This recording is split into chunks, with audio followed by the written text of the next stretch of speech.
clicker is... It fell. Oh. Make sure you're good to go. Are you going to say anything? Yeah, we have. Okay, not the whole, I got no slides for you, but I would love for you to make some Well, yes. I think- lovely, general, high level Yes. Okay, I'm going to introduce you. greetings. Okay. Good morning, everybody. Welcome to ACAP. Our topic today is coping with sensory changes in older adults. Just a few housekeeping things. If you need a bathroom, if you'll go out this door, 2 doors to the left. And this is recorded. We'll turn the recording off at the end when it's time for questions. But I just want to introduce our speakers today. We have Bill Whittle. He is the CEO and board chairman of Beyond Dementia Coalition. He's a retired IT sales management professional with 40 years in business development for leading hardware and software firms. His passion to serve the community in support of education programs related to dementia began in 2018. During the time, his wife Ellen was suffering from Alzheimer's disease, and he was invited to join Beyond Dementia Coalition, a volunteer organization. Today, Bill is the CEO of Beyond Dementia Coalition, committed to develop and sustain those programs that are aligned with the organization's mission. And we also have with us today Conrad. She is the executive director of Beyond Dementia Coalition. She brings strategic planning, marketing communications, and corporate training to her role and her work as a dementia care curriculum designer, educator, and author. She is a certified independent caregiver trainer, virtual dementia tour certified trainer, Alzheimer's Association community educator, and policy advocate, and a multi-time family dementia caregiver. She is a sought-after public speaker and authored the Dementia Field Guide, a powerful resource for dementia caregivers. Thanks, Elaine. Well, thank you for being here today, and it's so exciting to always be here with ACAP, and we feel that ACAP is such a great strategic partner as far as the community is concerned and helping to reach the community around education as far as dementia is concerned. Our mission is, I want to read this to you, there's a lot of words to it, but the impact of it is that we seek to reduce stigma and inspire people through awareness and education to recognize, engage, and assist those that are living with dementia to ultimately embrace them as valuable and beloved members of the community. And through our programs, we strive to do that. We're happy to be here today with just one of those presentations that Conrad, who's our executive director, is going to present, and she's really the heart of our organization, if you will, as far as development of education programs and presenting them. Thank you, Cloud, for being here. Thank you, Bill. Good morning, everyone.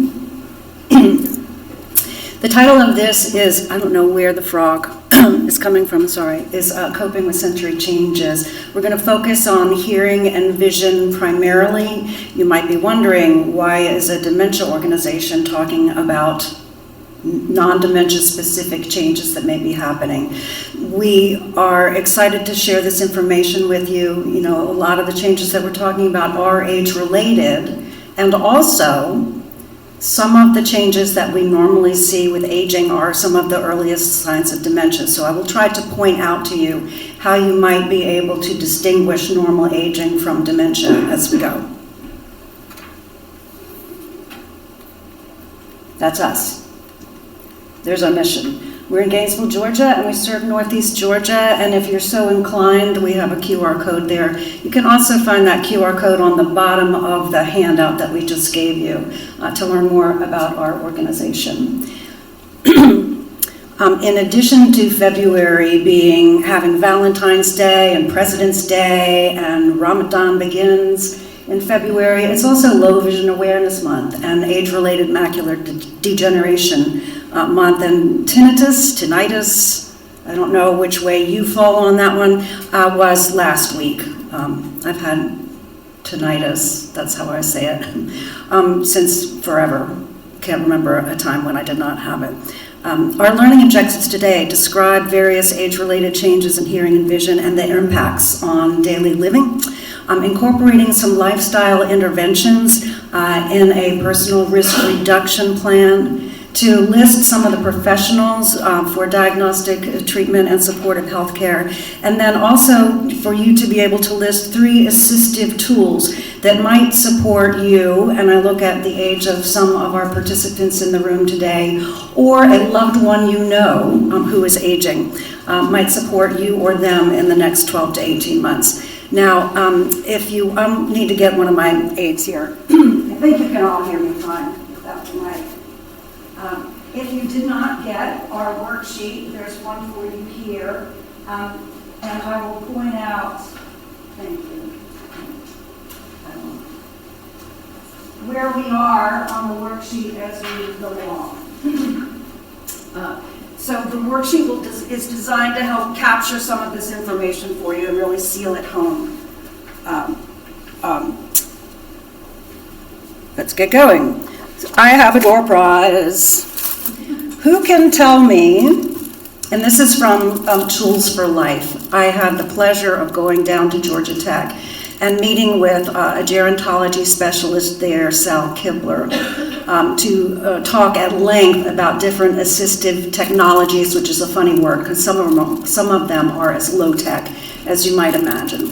And we'll get to that at the very end of the presentation. But I have 2 door prizes here. They're not books, they are jar openers. So can you tell me, without going over the number, the closest the percentage that you think it is of people who are over the age of 85 with hearing loss? Call out some numbers. Yes, ma'am? 90. Okay. Anybody else?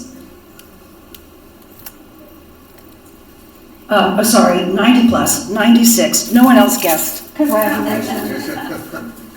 But you can see from this slide as we look at, thank you, adults 65 up plus 65%, 70 plus, 65% have hearing loss, and then adults 90 plus have more. So it's definitely an age-related concern. On page 1 of your handout, here is a check sheet for you to fill out. I'll just briefly go through all of these, but you have them there. Does a hearing problem cause you difficulty in listening to the television or radio, difficulty attending a party, difficulty visiting friends, to feel frustration when talking to family members, to feel left out when you're with a group of people, to feel uncomfortable when talking to friends, to avoid groups of people? We see this a lot in dementia, and I'll mention why later. To visit friends, relatives, or neighbors less often, to feel limited or hampered personally or socially, and to feel challenged because of it.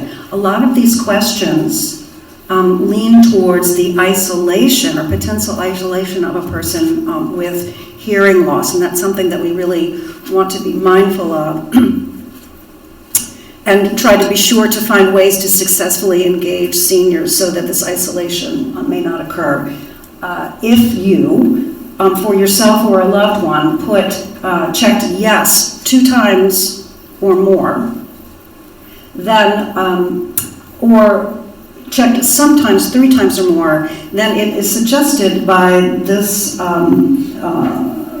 by the revised hearing handicapped inventory and screening that I found on NIH to visit your audiologist for a hearing exam or have a loved one. There's different types of hearing loss. Conductive loss is when the sound can't get into the inner ear.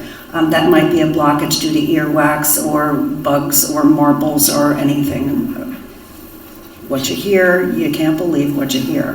That's true. Sensory neural, which is a problem with the functioning of the inner ear in processing the sound data, receiving or processing the sound data that comes in. Combinations of those two, blockage or function, and then auditory neuropathy spectrum disorder, which is damage that affects the sonic data processing. So there's, and I kind of misspoke a minute ago, the ears take in the data, but it's the left temporal lobe that processes what the ears see. In dementia, it's not that the person needs for you to speak louder. They're having problems understanding what they can already hear. So that's kind of one of the differences there. We would see these symptoms here, loss of sound detection, particularly difficult to hear high-pitched noises, ringing in one or both ears. Men's voices are easier to hear than women's. I think that may have to do with pitch levels. There, certain sounds seem excessively loud or annoying, and some people's speech may seem slurred, even though it's not, because of the hearing problem. Conversations can be hard to follow, especially when background noise exists. My mother and I, she's 91 now, we go to restaurants at 4:30 in the afternoon, and you see that happen a lot, and it's because there's fewer people in there, so it's easier for us to have a conversation. This is also a problem with dementia, kind of prioritizing noise, sounds, which sounds are important and which can I focus on. And with dementia, it's hard to focus on or prioritize sounds, so to speak. And once again, it's not that if I have dementia, I don't need you to speak louder. I'm just having trouble processing what I did hear you say. And so you might need to repeat yourself because I need to hear it again to comprehend.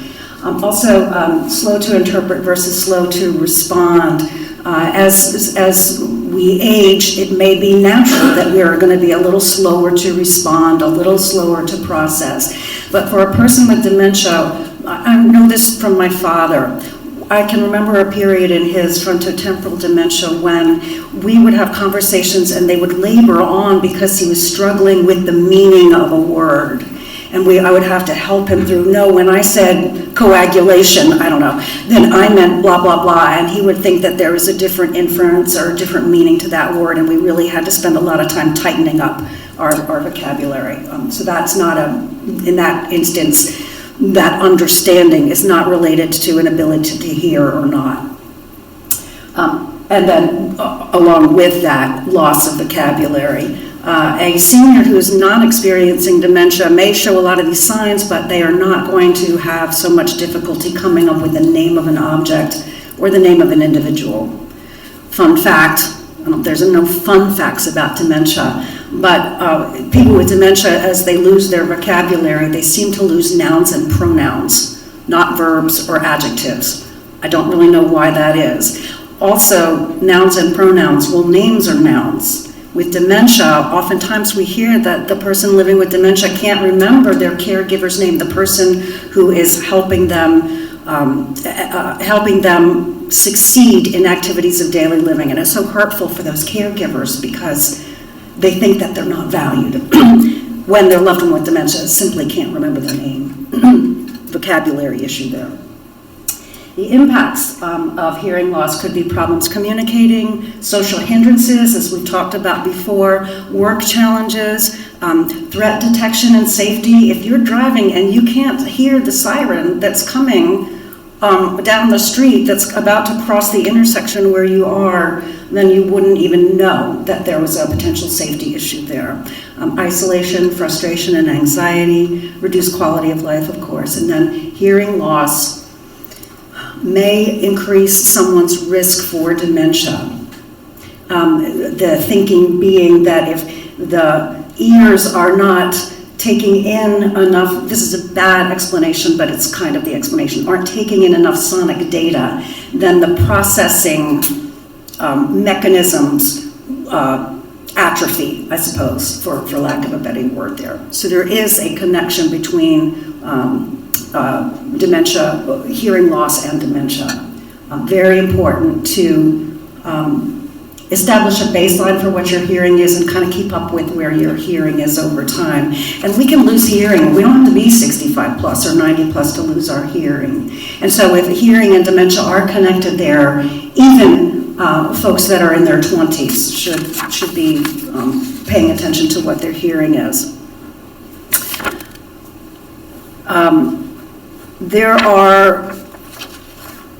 I'm going to show you in a minute, and there's a QR code for it, and you can grab a URL where you can go and get a hearing test online with your headphones. There are numbers of them out there. When I'm suggesting outside sources other than Tools for Life, then it's not that Beyond Dementia Coalition is particularly endorsing that organization or that company. It's just an example of one of many. Causing hearing loss, well, we've talked about some of these already there. I haven't touched on health conditions, diseases, and infections, and I will do that in just one moment. That's why it has a little asterisk next to it. I do want to talk about or mention genetics, Caucasian ancestry, lower income levels, lower education levels, and then aging as risk factors for hearing loss. As far as infections, diseases, or medical disorders, ear infections, inner ear disorders, infectious diseases like mumps, for example, rubella, metabolic disorders, including diabetes and kidney failure, vascular disorders, and congenital hearing loss. There are some things that we can do, though, to lower our risk for hearing loss. Many of those that I just listed really are without our control, outside our control. We can control, potentially, usually, we have control over our exposure to loud noises there. We do or do not have medicinal choices that may impact our risk for hearing loss. And then smoking, which was a news to me. Smoking contributes, I had to grab this from AI and to read it to you because I just did not know this at all. Smoking contributes to hearing loss by reducing blood flow to the inner ear due to the constricting effects of nicotine and carbon monoxide. I won't go on with the rest of it. But smoking also increases one's risk for dementia because it creates barriers to circulation. And so it's very interesting. Interestingly, I can't bear to wait to tell you when we get to the slide about vision and smoking having to do with vision loss as well. Very interesting. When we talk about avoiding noise, high noise levels, the hearing damage could occur as a result of noise based on either volume or our distance from the noise or the length of time, the duration that we are exposed to that offending noise. And so those can create hearing loss. How loud is too loud? I spent in my marketing 15 years in the residential cleaning industry, and we revamped our whole cleaning systems in order for the cleaning technicians to be to lower their risk for occupational exposures. And so how low is low? We determined that we wanted to equip them with vacuums that were 70 decibels or less. The OSHA legal limit is 90. 90, I don't know if you can see this here. Have you ever been in a boiler room? Loud, very loud. That's OSHA's acceptable occupational exposure. Can you imagine working with your desk in a boiler room for 8 hours a day? The 70 that we recommended in the cleaning industry for vacuums is actually equated to classroom chatter. Well, I mean, I have that vacuum at home, and it's an awfully loud classroom. But just so you know, can you reverse hearing loss? No, you can't reverse hearing loss. So it's vitally important to pay attention to where your hearing is and be treated for it if possible, as well as choosing lifestyle interventions that can help you lower your risk. On the back of the handout, at the top of the page, there are some lifestyle interventions. Half of them are hearing, half of them are vision. When I do intervention kind of conversations, I like to have people think about the ideas that are proposed through the presentation and decide, is this something I'm already doing that I should continue? Is this something that I'm already doing that I should stop? Is this something that I'm not doing that I should start doing? And so you'll see columns in that little grid in order for you to make notations on your lifestyle intervention risk reduction plan. So we've talked about lots of these things. I didn't mention where earplugs, like at a concert, or earmuffs or headphones, in order to reduce your risk for unsafe noise levels. Don't smoke and attend to all health problems as soon as you can, because as we've discussed, there are some medical conditions that might predispose you to hearing loss. This hearing test, you put on headphones, test it at home, only takes a couple of minutes. I don't know that they are 100% accurate, but they would be a good at-home DIY tool in order to give you some indication of whether you should be concerned or not. So this one is from United Healthcare, and it's simple. Like I said, it takes 5 minutes, it's free. There are numbers of them. I'm not endorsing Beyond Dementia Coalition, and ACAP is not endorsing United Healthcare. It's just an example of numerous tools like this. If you decided that you were concerned about your hearing ability or hearing loss in a loved one, you might start with your primary care physician. They might look in your ear with the otoscope or otoscope to determine whether there is damage, like we talked about, or blockage that we talked about, or other foreign objects, I mentioned marbles, or infection that he can treat or she can treat. It might be time for a trip to the audiologist. This should be happening as more frequently as you age anyway, but everyone should have an audiology test, probably at some point. Don't need to wait for 65. The audiologist can diagnose and treat your hearing loss, and also mold you for hearing aids and fit them for you. And then the otolaryngologist, the ENT, ear, nose, and throat individual can also diagnose and then treat disease and disorders as well. So those are your likely stops on the diagnostic path. Now let me say this, dementia hat. It's difficult to have a successful conversation with a person living with dementia and say, for example, if you didn't just hear what I said, I think you have dementia. But it's not so hard to say, you and I are having some problems with our conversations, and I'm wondering if we need to go get hearing tests. If it's not a hearing problem, then the audiologist might suggest that you look into other neurological issues that may be causing the problem, and slowly walk the person towards the potential of dementia. I would say this with vision too. You know, I'm wondering if we need to go get your eyes checked. And the same thing, the eye doctor, if it's dementia, would rule out, theoretically, or treat. And if the problem keeps persisting, then now we're an inch closer to the acceptance of something else is going on with me. But if I start the conversation, you got dementia, let's go get you tested, it's not going to go anywhere well. So we can ease into it with these other conditions. Vision, another door prize. Now I forget my, oops, shoot, you saw it. Oh dear. Okay, so whoever didn't see that slide, you get a jar opener. What is the highest number without going over of adults 55 plus who wear corrective lenses? Nobody wants the jar opener? It's 90 readers and other corrective lenses. That's a lot. Even when you think about including readers in there, that's a lot of folks. Common symptoms of age-related vision changes. Veronica, I'll give this to you because you bravely yelled out a number. I didn't see the screen. So. Thank you. You're welcome. Losing the ability to see up close. Having trouble with color detection.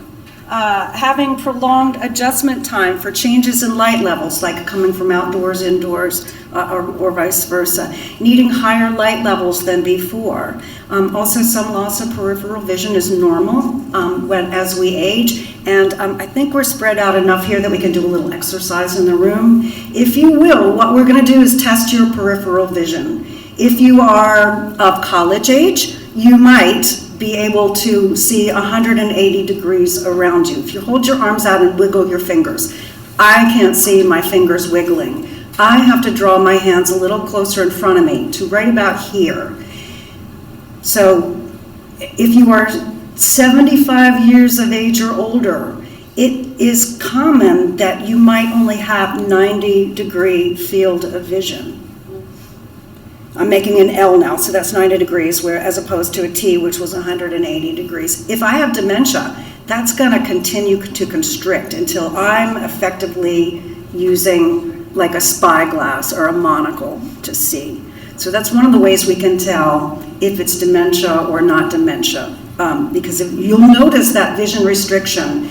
So when I was 16 and my mother was standing at the kitchen sink doing the dishes, there's no way that I would be able to sneak around beside her to grab her car keys and run up to the drugstore and buy a pack of cigarettes. 2 for $1, that's how long ago that was. But now, I can be right beside her and do things, and she has no idea that I am right beside her because she does not have that peripheral vision any longer. A reason why a person maybe shouldn't drive. If they have dementia, or potentially, just as folks get to a certain age, they don't have the responses and they don't have the sensory perceptions to safely drive anymore. We might see some degree of a yellow tint in one's vision, so that's going to change our perception of certain colors. And also low vision. What is low vision? I didn't know that. I'm going to tell you in a minute. Age is the leading risk factor for eye disease, and we see this down here in my box with the red lines out there. For folks 65 to 74, 31% diagnosis of cataracts, only 5% glaucoma, 2.8 macular degeneration, but over the age of 75, look how those percentages change. Some more than others, but these eye diseases are heavily influenced by age. Keratitis, as well as cataracts, macular degeneration, strabismus. The eyes aren't level in the head, or maybe components of the eye aren't aligned as they should be. Diabetic retinopathy, cataracts, glaucoma, astigmatism, dry eye, hemianopia. That's where one eye doesn't work. You only have half your vision. Neurological vision loss and nutritional deficiencies. So what is low vision? That could be a combination of central vision loss or peripheral vision loss that we just talked about, night blindness, blurry and hazy vision, and some other symptoms as well. And on the on the bottom of the front side of your worksheet, there you could do this, but I recommend that you find the Amsler eye grid test, Amsler grid test. Amsler grid eye test, online, print it out and follow the proper instructions. But this gives you the idea of what you'd be looking at. You are staring at a dot and then you cover one eye. Oops, it didn't work. I'm sorry. I had an example under there of if you cover one eye and you see blurriness or wavy lines, or maybe not the full strength of the line, then that could be an indication of central vision loss there. So Amsler eye test, and there's a QR code where you can go grab that. This is what we just did with the peripheral vision test there. So my diagram indicates with the changes in those color shadings about where your arms would be if you were doing this test, the finger test that we just demonstrated there. Is it vision loss or is it dementia? If a person has vision loss, they may have difficulty seeing certain characteristics or features, but they would not recognize you. For a person living with dementia, the changes in the occipital lobe in the very back of your head where you process the data that your eyes take in, changes to the occipital lobe, which is in charge of detecting form and motion and color and depth, will make it harder for a person with dementia to recognize objects and or faces. I see this in my mom as staring directly at something and not seeing it. We all do that sometimes, but it's primarily because, similar to the background noise in the restaurant, a person with dementia loses the ability to prioritize objects. I'm looking for the banana. I'm looking for the banana on the kitchen counter. Well, there's the cereal, there's the milk, there's the bowl, there's the banana, but I can't find the banana because of all the other, I can't distinguish it. I can't separate it from the other objects on the counter there. Inability, we just talked about that, and then the peripheral vision loss that we spoke of. So what, I'm sorry, Go ahead. what you just said, there's the banana right there, but I don't see the banana right there. What is that, or how is that? So she's asking what is happening that I can't see the banana? Yes, I can't recognize form and color, and I can't separate one object from the next on the table. It's very parallel to that in the restaurant. You hear the table next to you. You hear sounds. You hear sounds from the person sitting across from you, but you can't separate this one. You can't bring this one to the foreground. The sound from the person across the table from you, because you can't separate those things. So it's parallel to that. Anatomically, I can't describe what's happening in the occipital lobe. But it's not the eyeballs. The eyeballs are seeing the banana, but the occipital lobe is not saying banana. Okay. It's not saying red, shaped like, the Amazon logo. The occipital lobe is not recognizing it. Okay. I hope that Yeah, helps. it's just not processing. It's not processing, absolutely. So we got the data input center department, and we got the data processing department in the very back of the head. Thank you. Sure, I'm glad you asked, because I'm sure someone else wanted that as well.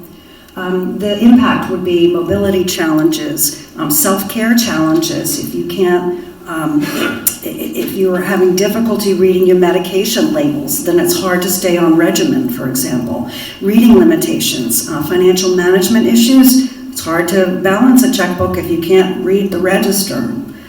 Work challenges, social hindrances, just like with hearing. If someone is having vision issues, they are more likely to withdraw from social engagement and activities rather than less likely to withdraw. Also threat detection and safety issues, same as with hearing, and depression and anxiety. Also risk for dementia, just like with hearing, and this is brand new news to me as a result of preparing this information. So I wish I could touch more on that for you. I'm not prepared at this time, so I won't pretend that I am. If you are noticing vision issues, there's the optician who can fit your glasses, but that's about it. I'm sorry, that's not kind to say it that way. But the optician would not be the one to examine, diagnose, or prescribe the glasses that they fit. Let me say it that way.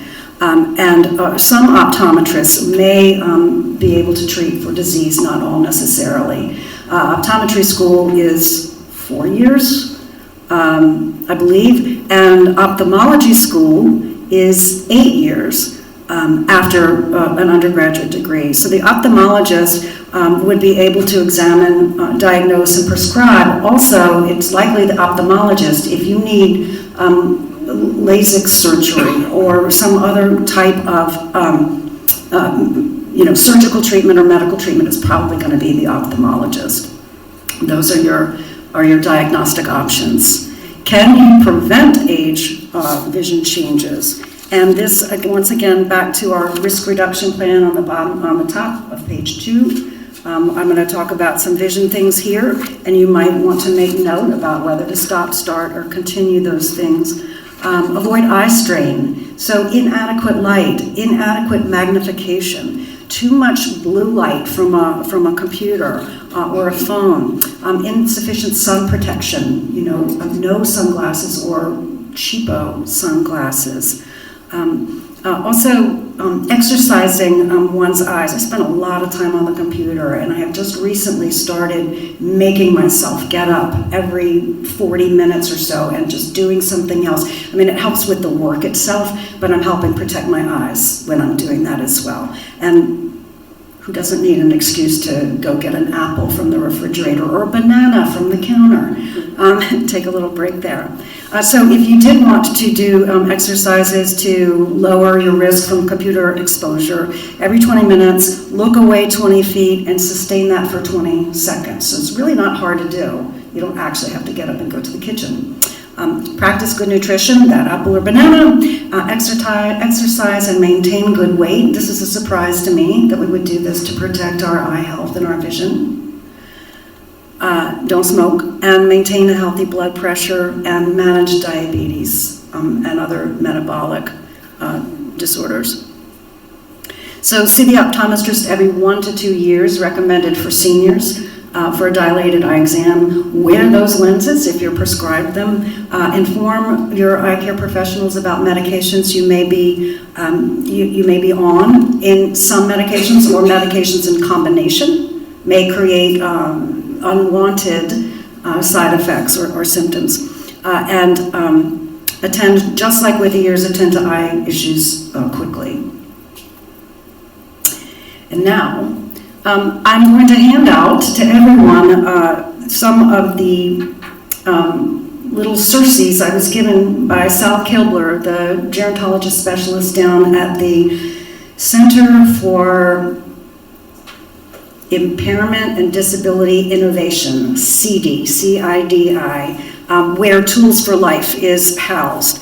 And Georgia Tech and CD offer disability-related research and accessibility consulting. They do Braille. They make Braille in the basement. It's really cool. They have captioning services and described media, professional e-text production, and also they have the certified assistant technology team on staff. And I'm going to show you some cool things that they have suggested for helping seniors succeed with activities of daily living. What is assistive technology? So some of these things are not tech, or if they're tech, they are the lowest tech there ever is. So when CD is talking about assistive technology, they're talking about any item or piece of equipment that is used to increase, maintain, or improve the functional capabilities of individuals with a disability in all aspects of their life. The bag that they gave me, you might not need it for the purpose that it is intended, but on a rainy day, it's always good to have a big plastic Ziploc. So the idea is that you would take, I'm actually going to let you all take one down and pass them around. That you would take, when you go to the doctor, and the eye doctor, and the hearing doctor, you would take these bags, thank you, Dr. put all of your meds in that bag and take it to the doctor with you. Because in combination, certain medications can create unintended side effects. And that would fit a mighty big sandwich in there for lunch, wouldn't it? Tools for Life has an assistive technologies lending library, which is something really, I mean, I know it's all the way down in Atlanta, but if you are working with an individual that has some disabilities, it's important to be able to share with them that they can borrow. You know, they don't have to, they can try before they buy. They can borrow from the lending library and use the tool for 3 or 4 weeks to determine if it's something that they do want to purchase. I don't think CD sells them, but they have an array of different manufacturers for some of these tools. So you would be able to know exactly what you were investing in before you laid out your money. So some ideas for, I'm going through these too fast. Some ideas for assistive technologies that can aid hearing be noise canceling headphones, voice reminder alarms. I love this for vision too. Look how big those numbers are. This is Rosie Reminder alarm clock. Again, not endorsing a brand, just giving you an idea of where to start, your shopping. And it will say time to take your meds or time to get up. And you can adjust the volume so that it can be customized for your hearing needs.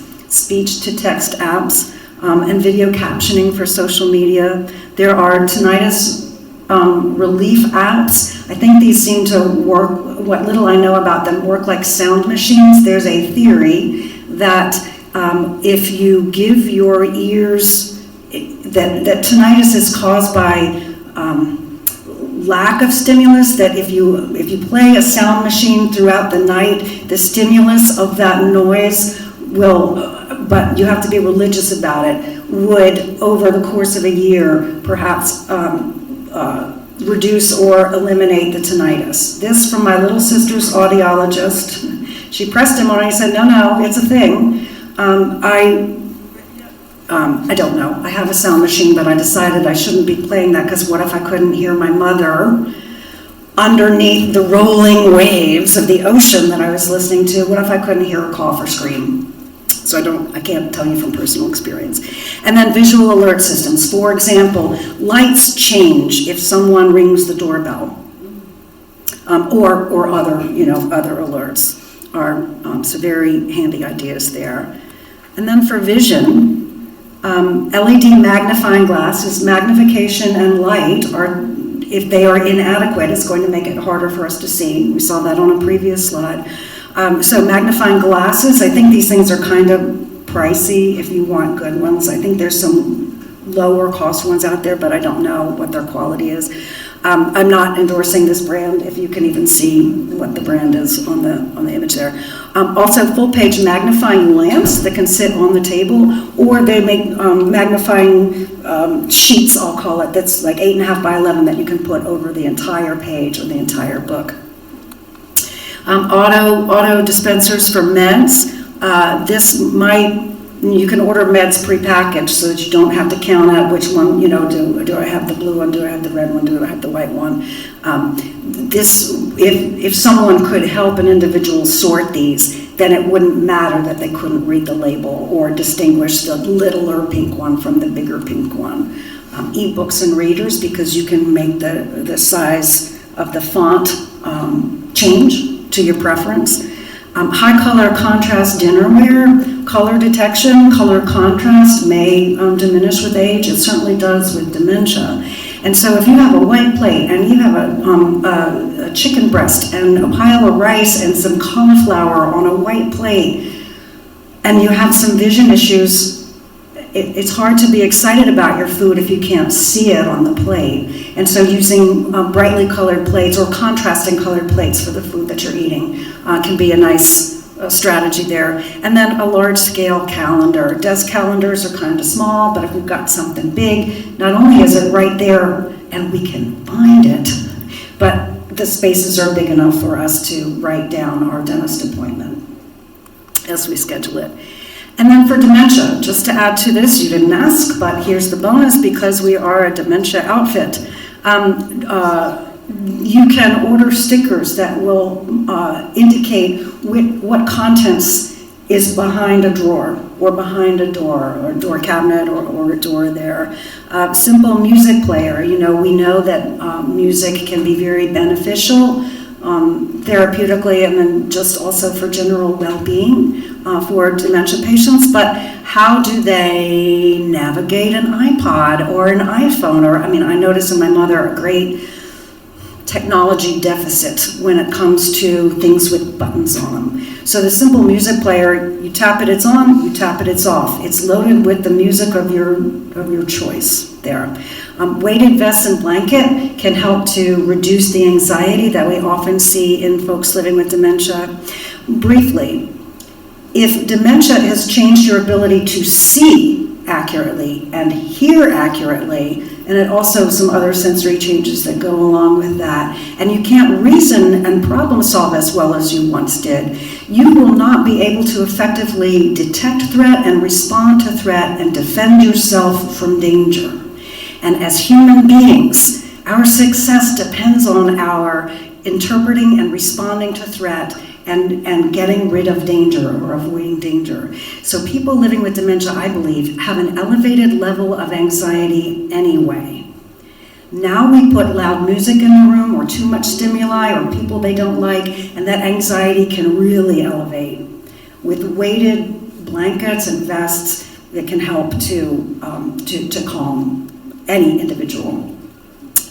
Door disguises, if we want to keep someone with dementia from wandering, there are magnificent full-size stickers that you can put on doors to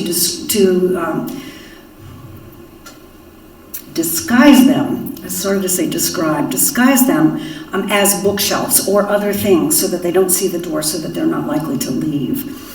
There are also other door stickers. This one's really cool. I've never seen this before. Like if your loved one is in assisted living or memory care, well, there's 30 doors, on every hallway. Which one is mine? Well, you can get door stickers that look like doors, but individualized door stickers. I know I'm going for the red door.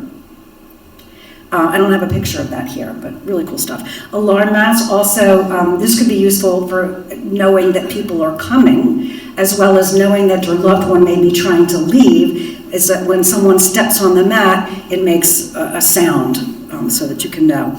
And then companion pets and grandbabies. I don't have a picture of a grandbaby here. I've held one. Have you ever held a grandbaby that's not alive? Veronica, what was it like? Was it lifelike? Yes, weighted. Weighted? Texture.